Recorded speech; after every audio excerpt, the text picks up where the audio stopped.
Isn't it strange? Every year on February 13th, a quiet wave of panic sweeps through millions of people who suddenly realize they haven't orchestrated something unforgettable for tomorrow. And I'm not talking about a mild, "oh no, I should probably pick up flowers."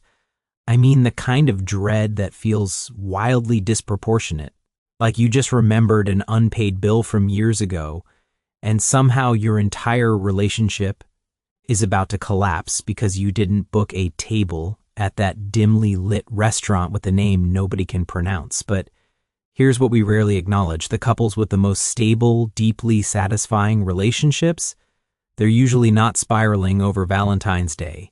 Before you assume I'm anti-romance, let me clarify. I'm not saying love is overrated or that you shouldn't plan something thoughtful. I'm saying the psychology behind why we inflate this one date into a make-or-break moment reveals something uncomfortable about how we measure love. And it's probably not what you expect. In relationship science, there's a concept called maintenance behaviors. These are the everyday actions that quietly sustain a partnership.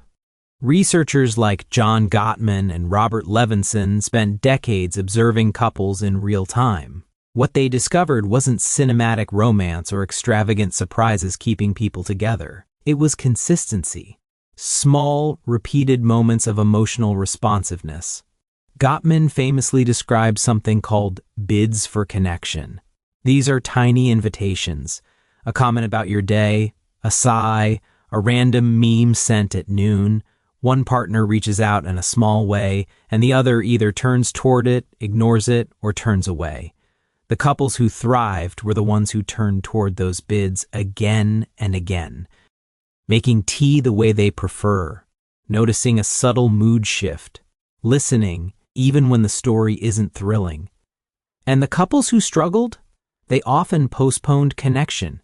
They stockpiled affection for birthdays, anniversaries, and yes, Valentine's Day.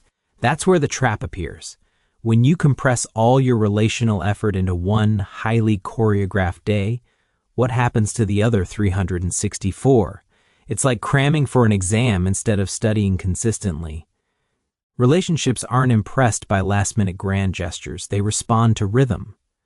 There's research on what psychologists call prescribed romantic behavior, actions people feel socially obligated to perform on certain dates. Studies suggest that when romance feels compulsory rather than freely chosen, relationship satisfaction can actually dip. Obligation subtly drains authenticity. Your brain can detect the difference between "I want to do this" and "I have to do this." That nuance matters more than we think. So ironically, the more pressure we pile onto Valentine's Day, the more we risk hollowing it out. But it goes deeper. There's a theory known as symbolic self-completion. It proposes that when we feel insecure about a part of our identity, like being a good partner, we compensate with visible symbols. The bigger the gesture, the more convincing the proof. Expensive gifts, public declarations, perfectly curated posts. Sometimes those displays aren't about love, they're about reassurance. It's similar to writing an elaborate tribute online while neglecting the quiet daily attentiveness that actually sustains intimacy. The performance of devotion starts to eclipse the practice of it. And then there's social comparison theory, introduced by Leon Festinger in the 1950s. We instinctively measure ourselves against others. In the age of social media, that instinct is amplified. On Valentine's Day, you're not just evaluating your relationship privately, you're subconsciously stacking it up against filtered snapshots of candlelit dinners, surprise trips, diamond bracelets. Your rational mind knows you're seeing highlight reels, but your emotional brain doesn't fully separate the illusion from reality. It just registers. Should mine look like that? Meanwhile, no one posts the quiet comfort of sitting together in sweatpants on a random Tuesday. Yet that's where most intimacy is built, in the ordinary. Research on self-expansion theory, explored by scholars like Eli Finkel and colleagues, shows that couples feel more satisfied when they grow together through shared novelty. But novelty doesn't require extravagance. It can be trying a new recipe, taking a different walking route, starting a small project together. What strengthens bonds isn't price tags, it's shared experience and mutual curiosity. When Valentine's Day becomes a spectacle, we risk focusing on optics instead of connection. It's like buying a stunning cake without remembering what flavor your partner actually loves. The display overshadows the detail. Now let's shift the lens. For single people, Valentine's Day can feel like a psychological obstacle course. Neuroscience research on social pain shows that exclusion activates similar brain regions as physical pain.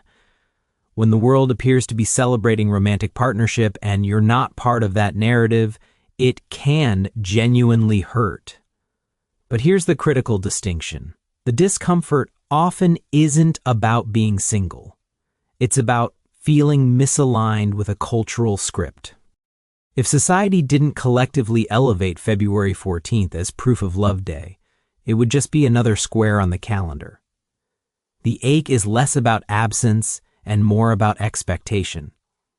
I'm not advocating that we boycott Valentine's Day or pretend it doesn't exist. If you enjoy celebrating, celebrate. If chocolate and candlelight feel meaningful to you, lean in. But maybe we've been approaching it backward. Instead of assigning immense emotional weight to one evening, what if we redistributed that energy across the year?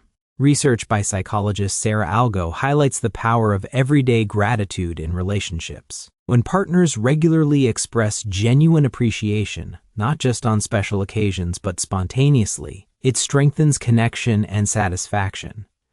The key is authenticity, not performative gratitude, not checklist gratitude, real noticing. And that's harder than ordering roses once a year. It requires paying attention when you're tired, choosing kindness when it's inconvenient, showing up when no one is watching and there's nothing to post about. Sustainable love isn't calendar dependent. It doesn't rely on public applause or annual proof. It's built quietly in ordinary hours. So maybe the healthiest way to approach Valentine's Day is to treat it as optional. Enjoy it if you want, ignore it if you don't. Have dinner, watch a movie, or just let it pass without drama. Then wake up the next day and continue building something steady. Because if a relationship only feels extraordinary on February 14th, it's probably not extraordinary. It's scheduled. And real connection, that lives in Tuesday afternoons, in grocery store aisles, in half-asleep conversations, in the countless unremarkable moments that never trend online but quietly accumulate into something lasting. If this perspective resonated with you, consider subscribing. There are more explorations like this ahead. And if you'd like to support the channel and help keep these conversations going, you can tap the join button to become a member. It truly means a lot.